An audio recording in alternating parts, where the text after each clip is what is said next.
Baru-baru ini viral video yang memperlihatkan jamaah yang tetap melaksanakan salat tarawih meski kehujanan.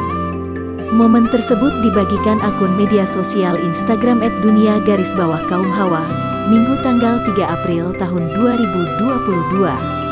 Rekaman video tersebut memperlihatkan jemaah Masjid Agung Biren Aceh yang sedang melaksanakan salat tarawih.